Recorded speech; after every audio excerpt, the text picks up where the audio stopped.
All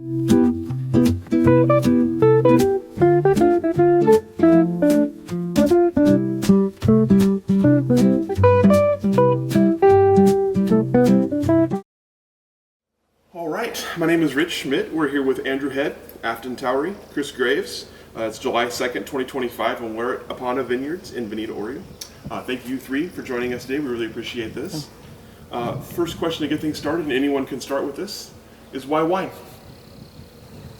Oh, I think that we wanted to do wine because we love good food, we love good wine, we love hosting people on the property, and I think that it was just that avenue, like how do we share and enjoy the things that we love. So yeah, it started off with the vineyard, and then I went to school for viticulture and enology, met Chris Graves, and it was like, well, wait a second, maybe we should do more than the vineyard. Yep. Let's go down the avenue of making wine. Chris Graves became our winemaker, and the wine just turned out fabulous. So we're like, okay, let's build a winery. Mm-hmm. You want to add to that? No, that sounded great. Okay. Chris, what about you? What was your initial interest in wine? So mine was at an early age. I was really fortunate that my parents and I had a really good relationship. I was a little bit of a wild kid, but also really intrigued in both art and science. It's not very normal. And my dad, I think I have to give him a lot of credit. He kind of observed that, and he saw that I would enjoy this type of lifestyle, and he's the one who knew about it. This was the 90s. I was 16 years old. We were actually hunting quail on our property in the Sierra foothills, and he just brought it up all casually. He's like, have you thought much about what you want to do? And I hadn't thought much at 16, I was thinking archaeology or something, but didn't really think much about it. And he goes, if I could go back, I wouldn't do what I do now. He made a lot of money. He was in high tech, but he hated the stress of it and all the politics and everything that's in that. So he's like, if I could go back and do things differently, I'd go into winemaking. And that's something that you should think about. And if you're interested, there's schools that have winemaking programs like UC Davis. And I was like, that sounds cool. Mm-hmm. And it sounded like it made a lot of sense. He goes, you like the outdoors, you like food and culture, you like the art, you're good at science. Like he goes, I think this would be really good for you. And the more I thought about it, the more it made sense. So at 16 years old, I decided this is what I wanted to do. And that's not very common. It's more common these days, unless you're raised in a family, who maybe have been doing wine for generations like they do in the old world. Mm-hmm. But now, there's actually, I'd say kids basically graduating high school and going into winemaking programs. Mm-hmm. But I do have to give my parents credit for that at a young age, and it's been, I'm fortunate that I found it's suited me very well. Mm-hmm. Let's talk about life before wine a little bit. Afton, let's start with you. Tell us about where you're born and raised and kind of early life. Oh, wow. Okay. Born and raised in Oklahoma. Moved to Oregon, Southern Oregon, when I was a teenager, and lived in Grants Pass for a while. Grants Pass is home of Dutch Bros. So I worked for Dutch Bros for over a decade and opened up a lot of their stores and franchises across the Northwest, a few hundred, and got to train franchisees and all the new employees. So that was a lot of fun. I got to travel a lot. I got a lot of hospitality experience. The owners really gave the reins to their people and said, run it like it's yours. So I got a lot of really great business experience in that. And they have a foundation of their business that just thrives with customer service and making sure that is like their key component. And so I've learned a lot about that. And then, then I met this guy at a football game 10 years ago, and he kind of changed my whole path in Dutch Bros. And I moved up here, and we ended up buying this property. It was a horse barn, and he didn't know this at the time, but I had horses my whole life, and was like, yep, I would love to be over there and work that barn. So when we took it over, he was just thinking about getting rid of the horses and doing a vineyard, and I was like, no, let's run the horse barn. So these beams, everything, this was the inside of the arena. It was an indoor arena, and these were all stalls. So it was a 24-horse stall barn, and we managed it for about 6 years. Before the conversion started? Yeah, before the conversion of the winery started. But yeah, we still have a lot of our boarders come and hang out with us. Like, they love the idea of the wine. We used to go to Sarver all the time and drink wine up there. They're a great group of ladies, so we know that they're going to be our customers for sure. But yeah, they'll come by and they're like, oh, look, there's where Sam was, or there's where Dashy lived, and Yeah, that's now cool. it's a patio.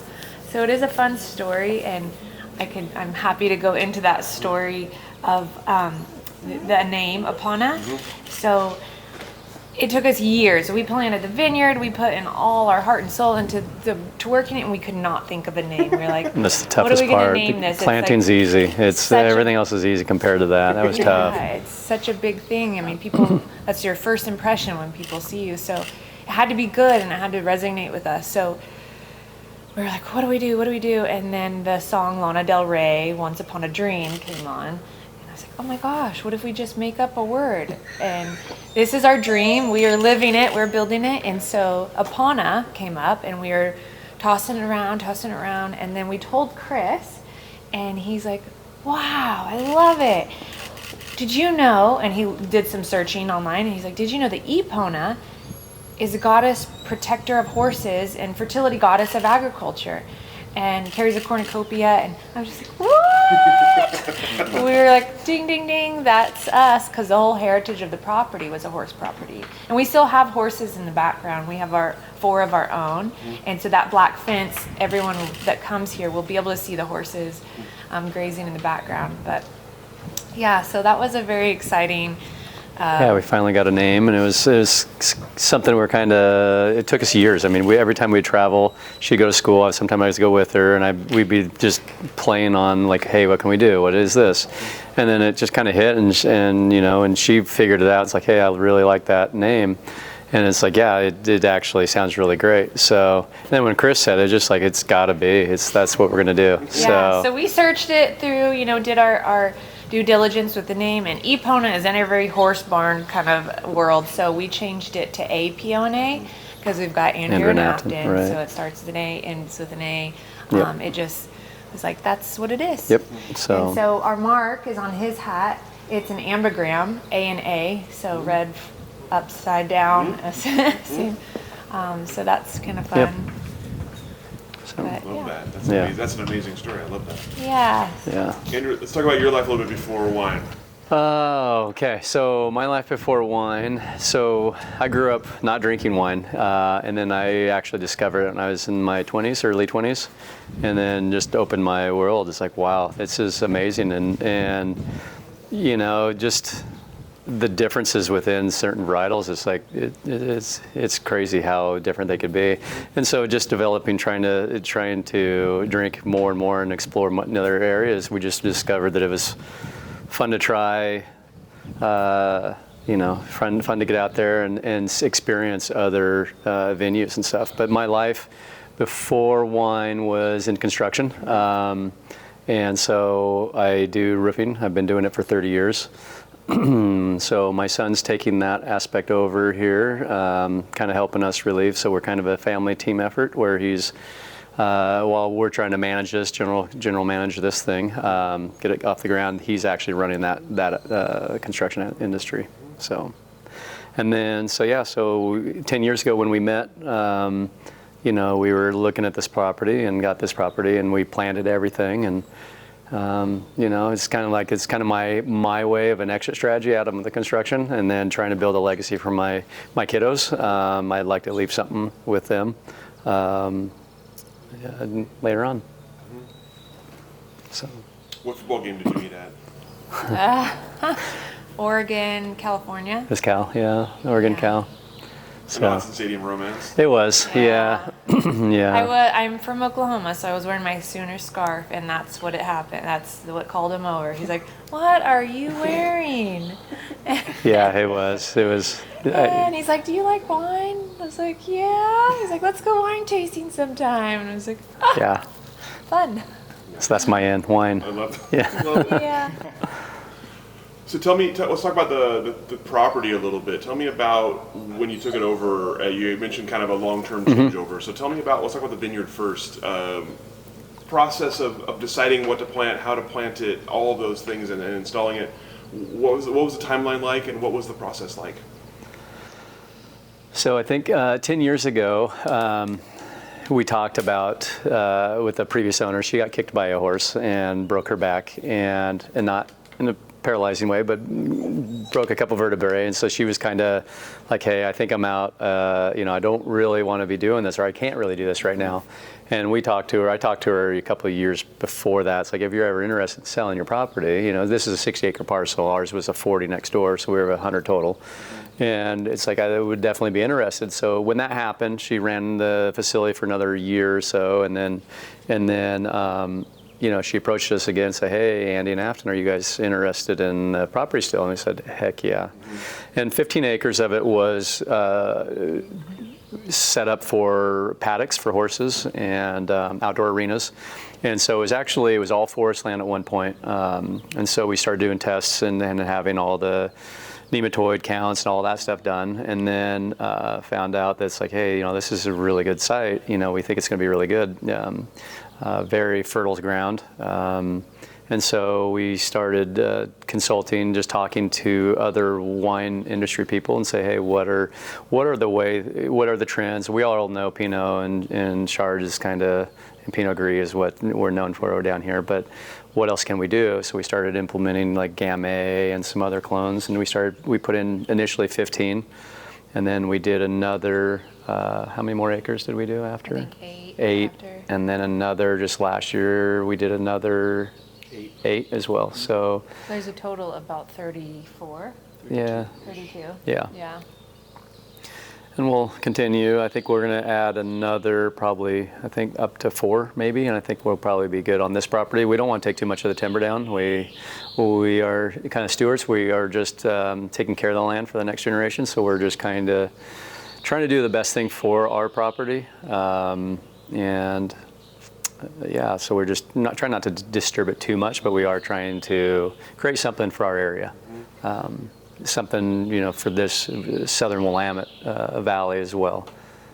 The property in total is 100 acres, and so then the just over 32 is in vine, and then we still have the horse paddocks in the back, and then the pond takes up a little chunk of it. Oh yeah. So we think we got about 40 acres of timber, and the rest of it is vines. So. But we definitely care a lot about the land and how we grow the vines. We're live sustainable, the salmon safe. So back up for a second, Chris, let's talk about your kind of wine journey. You mentioned 16 years old and thinking about wine. So tell me about the path you took from that point.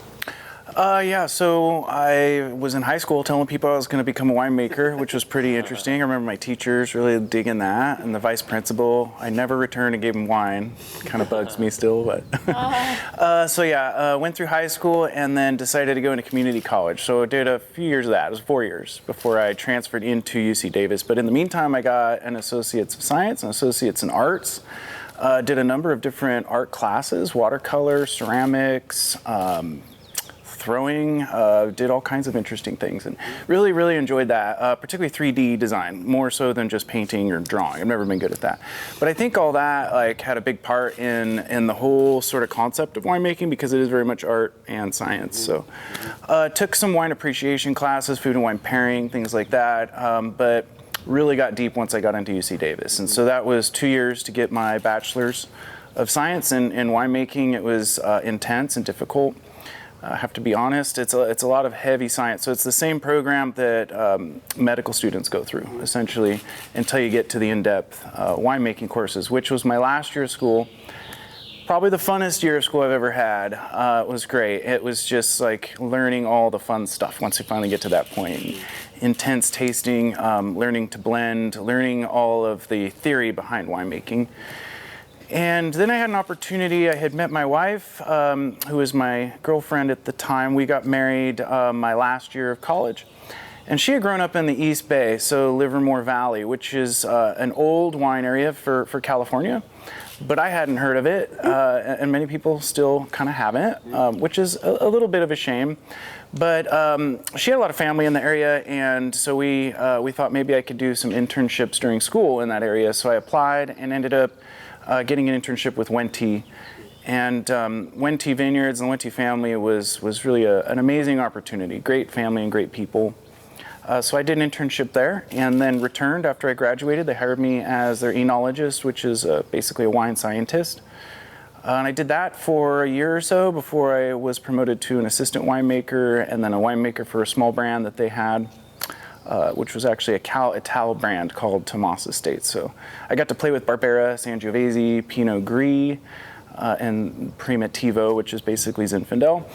And that was a lot of fun, but I realized pretty quickly that I didn't want to run a factory for making wine and work with such a giant sort of manufacturing kind of concept. So had a really good opportunity and ended up starting a brand and then a second brand in the East Bay, and that went on for almost a decade before I had kind of caught the Oregon wine bug, I have to say. I was really intrigued by Oregon Pinot Noir. Pinot in general, I love, but Oregon Pinots was really intriguing to me. We went on a trip up to Seattle and came through Willamette Valley, and I actually had this amazing, mind-blowing experience where I was tasting wine at Willamette Valley Vineyards with the winemaker at the time. And it occurred to me that that's exactly what I wanted to do and where I wanted to be. And ever since that moment, I felt kind of sick going home to California. It never felt right. So it only took a couple years before we were ready to leave the traffic and all the busyness of the Bay Area. And so we came up and actually located in Southern Oregon in Rogue Valley. So I spent about 9 years there and was working for a winery doing custom crush. So did a lot of consulting and winemaking for a number of different brands, 20 to 30-ish, probably more than that. And it was during that time I was actually doing some teaching for Southern Oregon University and also Umpqua Community College in Roseburg. And that's the Southern Oregon Wine Institute, and that's where I met Afton. She was taking classes there. And that was a great thing. I love Rogue Valley. I love Oregon in general. But really, I mean, honestly, like I really prefer a little bit cooler temperatures. They break 100 degrees quite a bit down there. And there's a number of reasons. We were intrigued to kind of keep working our way up north. And I felt like, we'd kind of done our time there, had a great time, but ready to explore something different. And Willamette Valley just feels like home. So yeah, after I met Andy and Afton, it was a few years before I had finally left and the timing was right, and came up and joined up with them.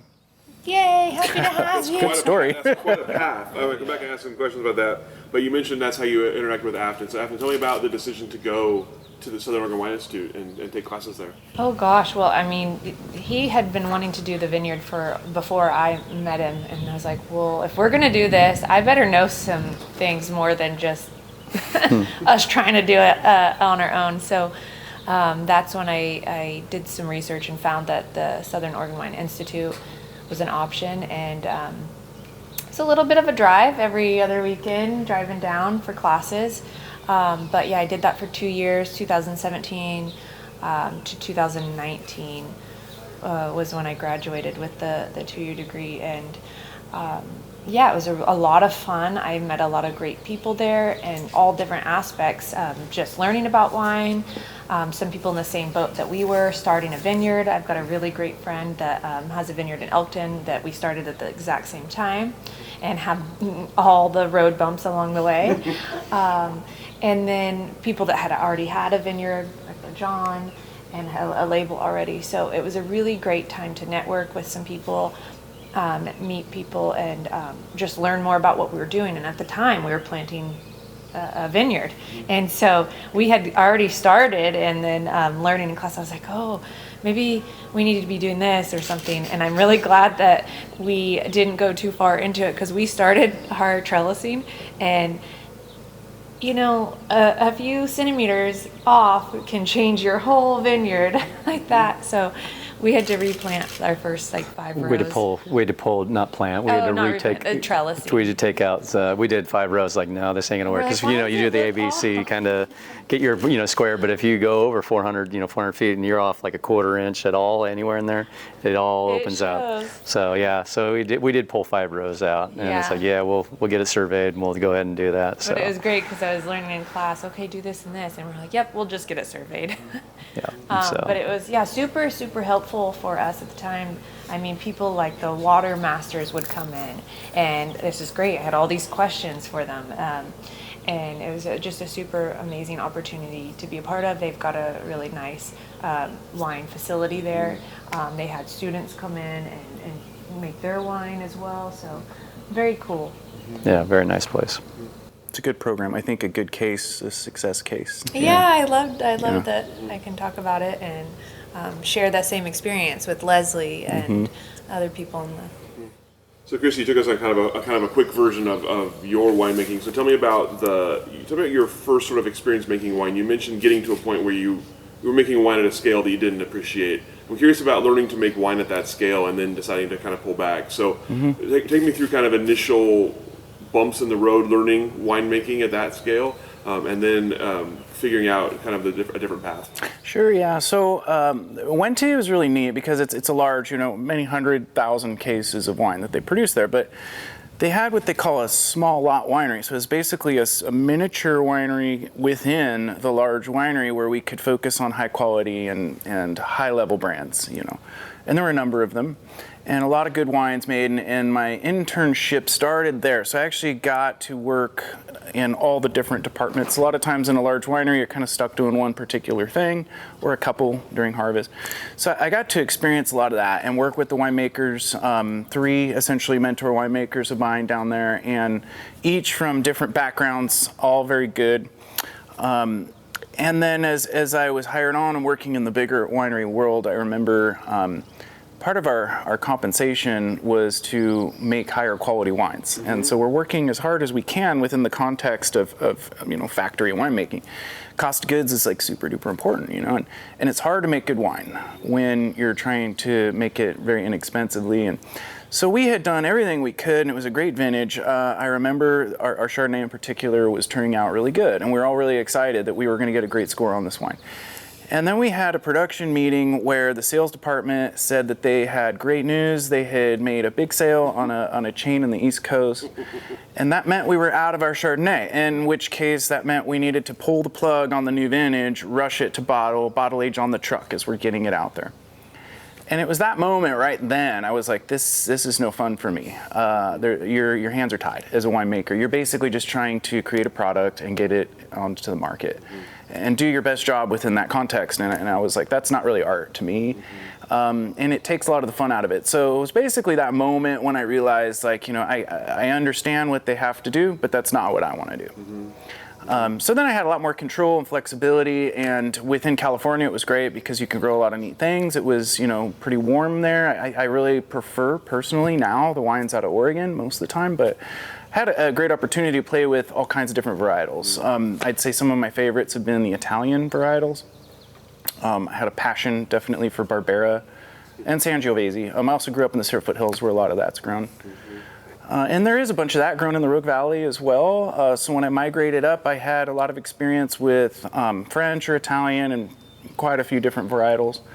But it was really neat. In Rogue Valley, they say they grow A to Z, Albarino to Zinfandel. And being in Custom Crush with all these different clients that we had, I had access to pretty much all of those. So it was a lot of fun getting to experiment and learn all the different vineyards and different sites. I think it hasn't been honed in and focused necessarily on particular wine type like Pinot Noir, although I've done lots of Oregon Pinot. I was excited to come up and focus on a single brand that's super premium quality and from grape to glass and having full control over everything. We do buy a little bit of stuff outside of our estate, just if we don't have it online yet, or in the case of some bigger reds, we like some more powerful reds, so we go to Walla Walla and get some grapes from over there and bring them in, and then we ferment them and produce them at the winery. So Andrew, I'm curious. You had mentioned an interest for getting into into this before the property, before you were looking around. So I'm curious, what sort of piqued your interest about getting into wine, not just being a consumer of wine, but actually getting into the wine industry? So, what piqued my interest in the wine industry? Aside from drinking it and loving It the seems flavors. like a lifestyle. It is a lifestyle, yeah. I wanted to we have all the property in it, and we have a wedding venue, and we're kind of just trying to, why have all this if you can't share it, right? And so we want to just be a place where people can come and hang out. I just love hanging out with people and talking with them, and just sharing what we have. So, and what better way to do that when you hang out with good people, good wine, and good food. So that's kind of what we thought is like, let's share our our property with people and meet new people. So. It's amazing because Andy is such a visionary dreamer. And so he can see something. This property did not look anything like this when we got it. It was the horse barn, obviously, with the paddocks, but then all back there was just tons of brush. And you couldn't even really see back there. And so what Andy can see in a property, he's like, oh, yeah, that can be this, and this, so we could do this, and this is amazing here. And it truly is incredible, that gift, because I'd be like, what? I don't see that. And he's like, yeah, no big deal. We'll just do this. So I think that it kind of evolved into this. Yeah, it always wasn't morphs. ever like the goal right away. No. It was like, oh, I'd like to, do a vineyard. And then we continued to do the horses, and it was like, well, what if we, as I was going to school, what if we did this? And then meeting Chris, and it just kept evolving over to this point. It's organic. It was, Huh? yeah, it really was. And it was honestly very beautiful because everything just kind of like, oh yes, okay, you want to do this? Oh yes, and we can do this, and we can do this. And definitely with construction, there's always delays and setbacks. But it does seem like doors have just been opening and opening it along does. the years. And it's been a really fun process. Yeah. Stressful, fun, Yeah. all at the same time. Yeah. So let's talk about the space first. Obviously, beautiful space, not quite finished yet. Right. So tell me about the process of dreaming it up and sort of kind of designing it along the way. What was the initial kind of goal for what you wanted to present here, and what is as you look towards the end, what's going to be special about this space? Oh wow! I think that as big as the barn was, this is almost the same footprint as the indoor arena and stalls. So we knew that we had a big space. We knew that the winemaking needed a big space. But with having, Andy had the wedding venue on the property, and so he knew that, like, he had an idea to host, to be able to do big events. And he's like, okay, it'd be awesome to also utilize this space and make it something that maybe Eugene doesn't have much of. So these rooms are our banquet rooms where, we could have a corporate event. Nike comes into town all the time for the Prefontaine or Olympic trials and stuff. And so to be able to have spaces for those companies, I think is a big part of why we dreamt it so big like this. And then we've been to other wineries down in California, Napa area, where they do have really awesome spaces for those type of Big spaces that are meant to be intimate and smaller, with furnishings and the way they can, just the design aspect is a whole other piece of this that you don't see just yet, but it'll make it more intimate and stuff. But it has a kind of a space for a lot of different people. It has the space that if you want to rent it out for a private event. It has the main tasting room floor. We have the outdoor patio. We even have a bocce ball set back there. So it kind of hits on people that want to do different things. And also with COVID, we saw what happened in that time where they limited everybody into smaller spaces or outdoor spaces. So we wanted to have big enough spaces for those things if that ever was to happen again or whatnot. So. And I think the whole goal in building this is obviously to have great wine, because we love good wine and good food.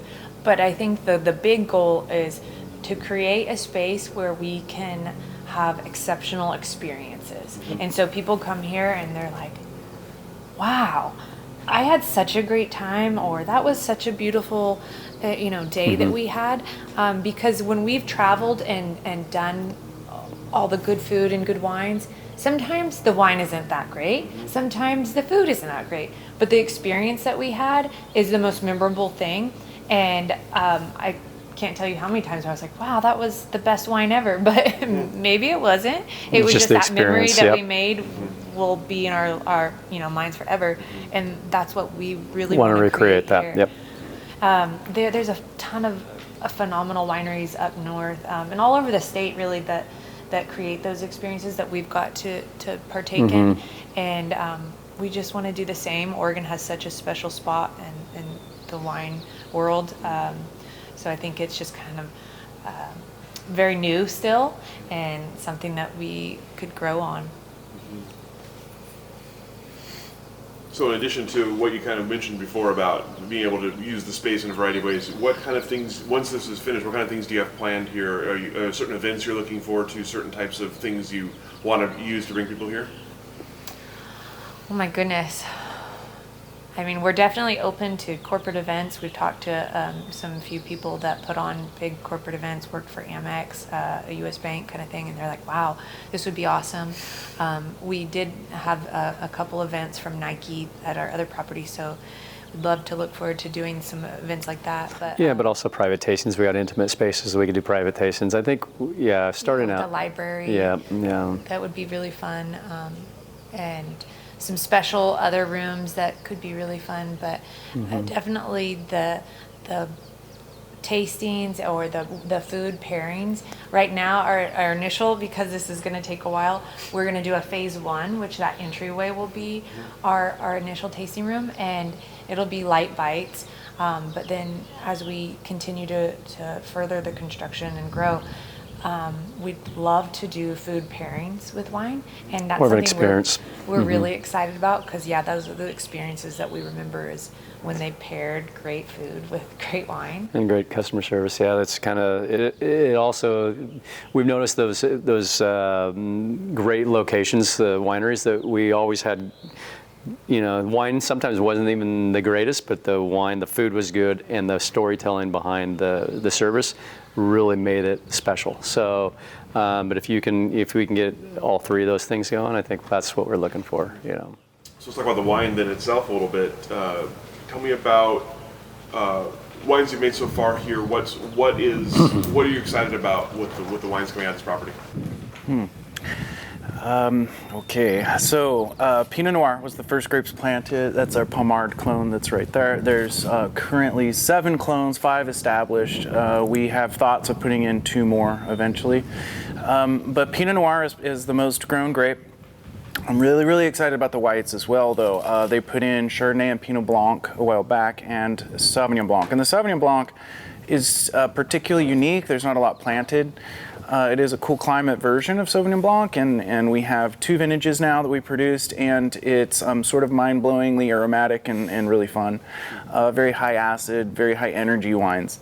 The Pinot Blanc is also intriguing. There's been some brands that have been doing that for a long time, but not a huge amount. And it seems like there's a lot more excitement for Pinot Blanc, more talk in the industry. And I've had a lot of fun making it. We enjoy sipping it. It's delicious. So as far as the whites, that's great. I'm also really excited about the Gamay that we're growing on the property. We just had our first crop this last year, 2024. We're about to bottle that. And Pinot Meunier as well. And then a few years down the road, we have last spring's planting come online. We're going to have a varietal called Lagrine, which comes from the Alps of Italy. And it's actually related to Pinot Noir, but it's got some Teroldego and Syrah that's sort of cousins with. So it's a bigger, richer red that grows really well in cool climates. So I'm looking forward to that, which will be 2, maybe 3 years down the road still. So I think to answer the question, on the estate, all of the varietals that we're doing are really exciting.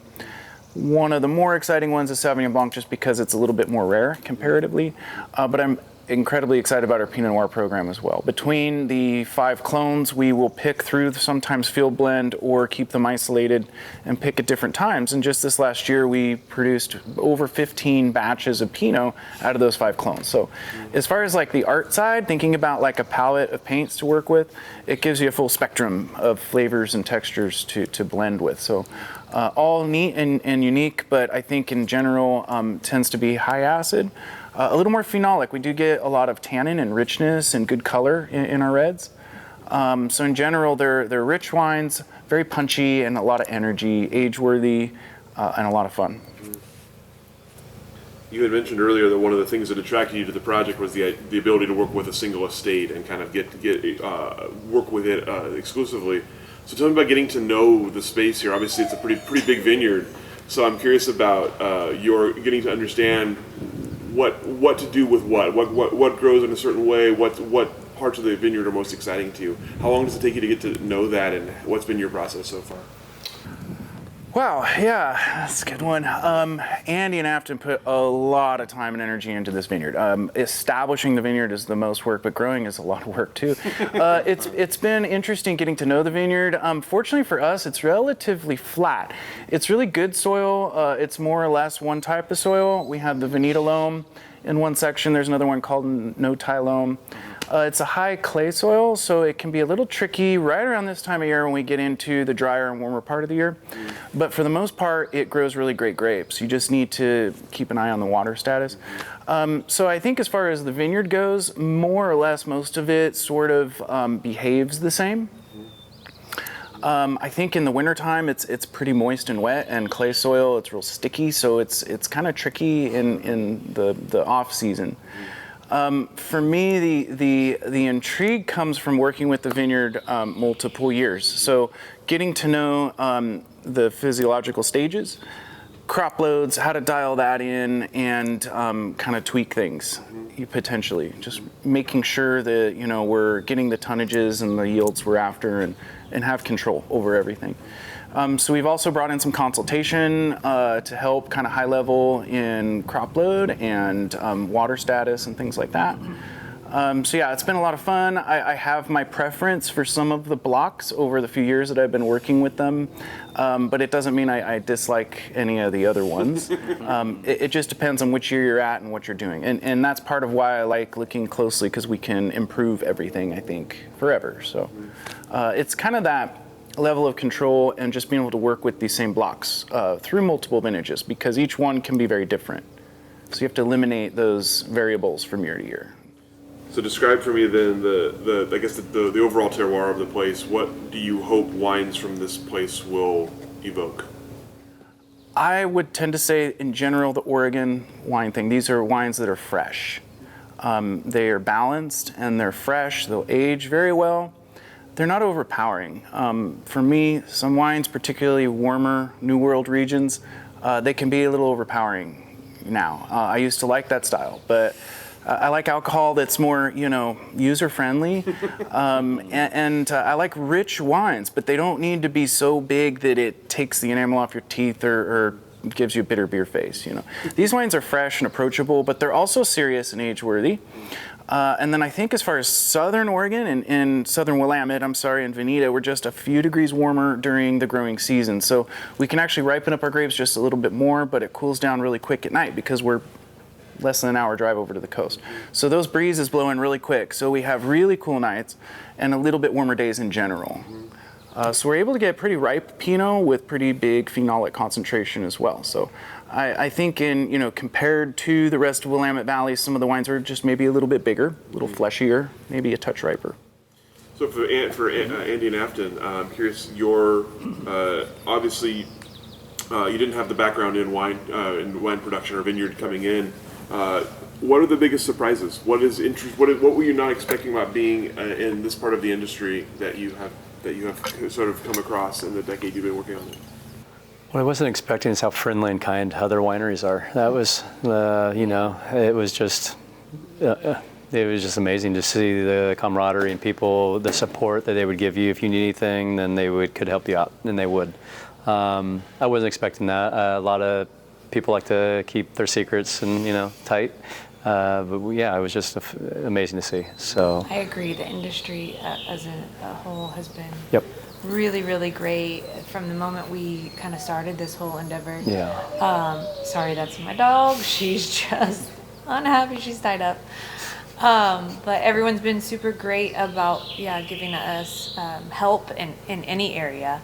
Mm-hmm. And that's something, you just don't see as much in some fields, different fields, as a competitive thing. But I think that overall, people in the industry want the world to see Oregon on the wine playing field, and as we should, because it's such a great area for growing wine. Mm-hmm. On that note, Chris, I'm going to start with you and we'll kind of work around, but I'm curious about, you mentioned being drawn to Oregon and then feeling like it was home once you visited. So I'm curious about your sort of initial impressions of the Oregon wine industry, people making wine and the wines they were making, and I guess sort of changes you've seen or evolution you've seen in the industry since you've been part of it. Yeah, good question. So I think, first of all, my interest in Pinot Noir is where a lot of that started. When I came up to Oregon, it was so much cooler. I grew up in the Sierra foothills of California, so we had a lot of water, lakes, pine trees. I really, really like that, and I didn't like as much living in more of the valley in California. So I was always drawn back to the pine trees, and I had thought at one point I might relocate back into the Sierra foothills of California, but in general, just the economy of California and trying to buy a home. I have a young family, or did at the time. So that's when we kind of started exploring and we discovered Oregon. And once I did, and it just blew my mind with tasting the wines, that's when we decided it was time to come up. And when I was looking at migrating up, I had met a winemaker, and he actually had come from Napa and had relocated to Rogue Valley. And he was like, Willamette's great, and they have good branding, and everybody knows about Willamette Pinot Noir, but he goes, it's more interesting in the Rogue Valley because you can grow so many different things, and he's like, it's really an up-and-coming region, even though it's been around for a long time. And so I kind of felt like I was hitting it right at a good time to help, help from my end to make better wines and get more promotion for the area, but also timing-wise kind of align with the time where it's working. And one of the things I found was, like, as great as the wines are, all the marketing, all the image and perception of Oregon wine is Willamette Pinot, and it's not going to be something that's going to be quickly changed. There's great wines grown all over the state. So that's one dilemma. A couple of the others is, water. We've had a lot of problems with water in Southern Oregon. We don't have problems with water up here at all. So it's sort of, I think, an easier place to grow really great grapes. You shouldn't have to fight it very much. Sometimes if you're running out of water, that's a difficult challenge that can be kind of catastrophic in a way. Also, there's not a lot of people around the Rogue Valley. You have Medford. People have to come in from California or down from up in this area. So, there's all these different reasons, both the wine industry and then also personal preferences. Having come up to Willamette Valley, in general, I'd say, like Andy was saying, a lot of camaraderie, a lot of people willing to help each other to make the whole industry better, which I really like. I think that's important and great, and maybe a little bit more so than down in California. A lot of friends. I'd say some of my best friends are my winemaker colleagues. And everyone's totally happy to answer a question or help out in any way, shape, or form, as I am with anybody else around who approaches me. So I think some of the trends we're seeing is wines that are tending to, they kind of go in some different directions. I think we've seen a pull back from ripe wines to very underripe wines. Now it's kind of coming back and going right around into the middle, where they should be, in my opinion.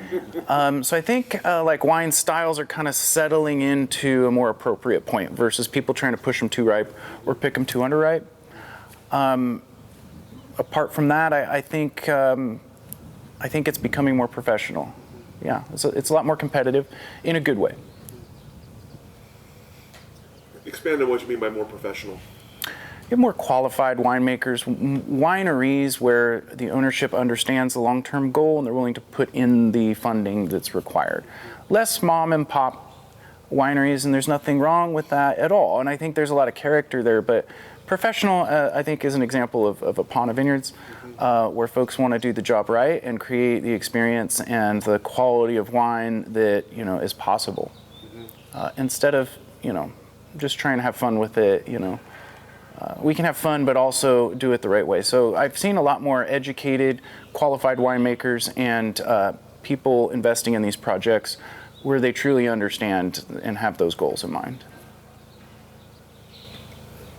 Afton, I'm curious on your perspective on this, because you obviously you went and met people who were in the industry or getting into the industry as you were getting into it. So I'm curious about your perceptions of the people you were classmates with or being taught by, and how you've seen the industry evolve in the time you've been paying attention to it. I feel like because we were all learning there, it was more on the mom and pop kind of side. That's kind of the students that we had in our class, but I think that the one that I can think of right off the bat was Leslie, and she's really trying hard to push her brand and get out there.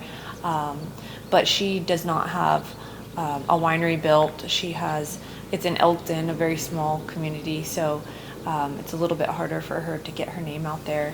But I think that, you know, that's kind of the beauty of Oregon, is that you can go to a mom and pop winery and have a great experience. And there's a lot of them down the roads in the nook and crannies, or you could go up into the McMinnville area and find a lot of great multi-million-dollar wineries.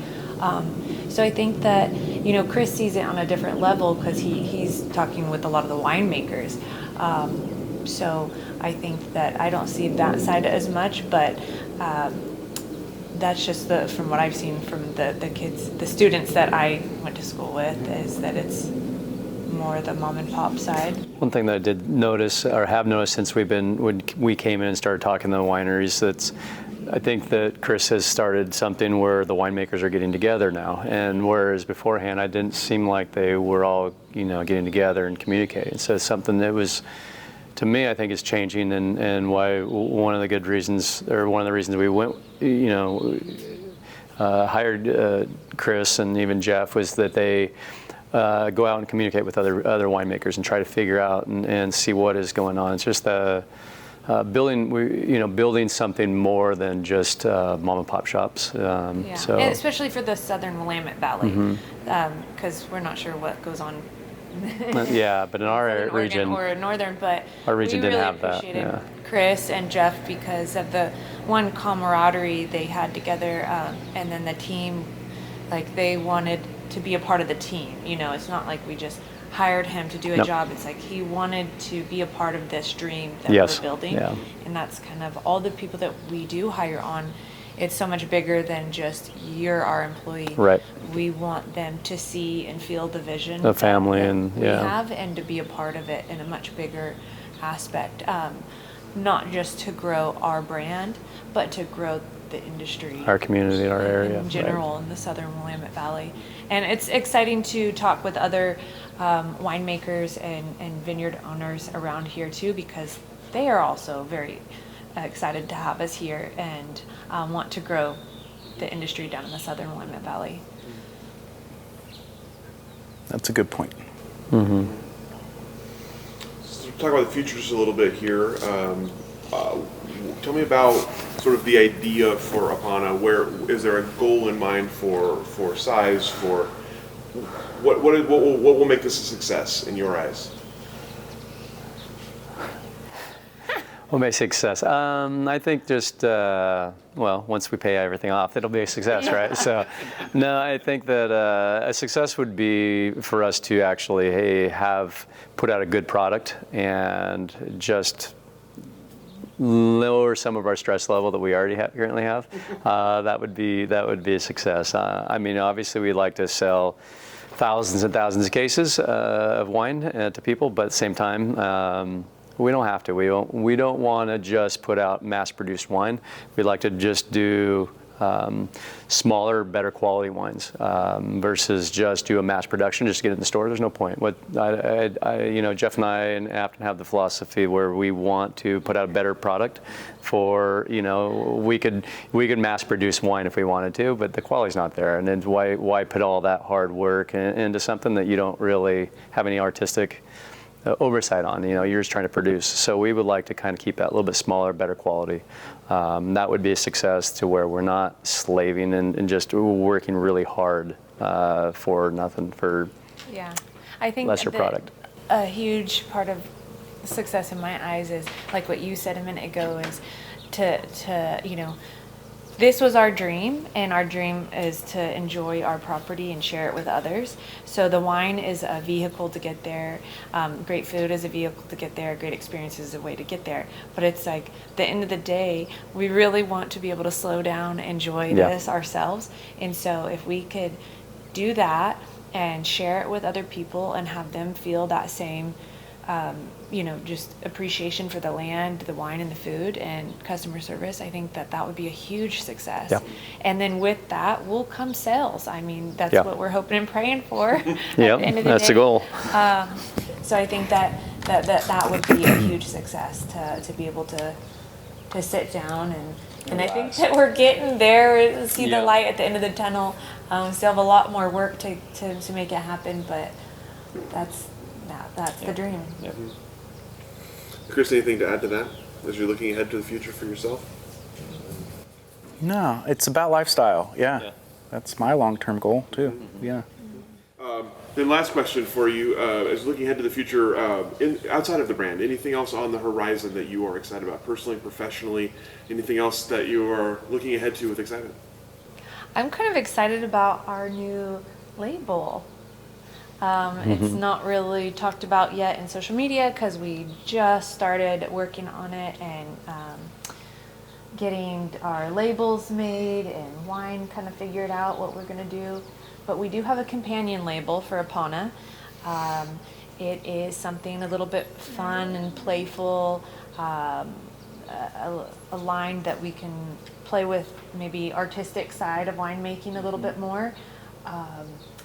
Because some of Apona bottles this is a single vineyard designate. It can be a little bit more serious maybe, and consistent throughout the years. Well, this label could be a little bit more fun and playful and maybe an easier drinker or approachable kind of thing. And it's called Bracken and Bloom. So Bracken is kind of along the same lines as Apona. It's a Celtic name that means the wild ferns, and around the edges of our vineyard we have a lot of ferns, and Bracken and Bloom, it just highlights the blooms that we have all across our property as well, wild blooms and flowers. And it was kind of a fun and more playful label as well. It's got more color and fluid lines. And you managed to come up with a second name. I'm impressed. Yeah, that actually is simple. It was amazing because the Apona took years, and Bracken and Bloom, we brainstormed for a few weeks, and it's like, well, we kept taking photos of these plants. It's like, wow, well, look at this bloom. It's like, this is nuts. This is crazy. And so just like, just kind of went together with it. It was springtime, so everything was just blossoming here and there, and we're like, well, could we name it after a flower? Could we name it after trees? After what's on our property that we, really love and can share? And then Bracken and Bloom came. Yeah. All right. That's all the questions that I have for the three of you. Appreciate you taking the time. Is there anything I didn't ask that I should have? Anything we didn't talk about that you wanted to cover today? I think we're good. I feel good. I felt good. Great. Yeah. Thank you for taking the time to share your Appreciate story it. with us. Thanks for sharing your beautiful space, your soon-to-be-finished space. Yeah, hopefully, yeah. And we'll go ahead and let you off the hook. Yeah, Appreciate thank it, you man. so It was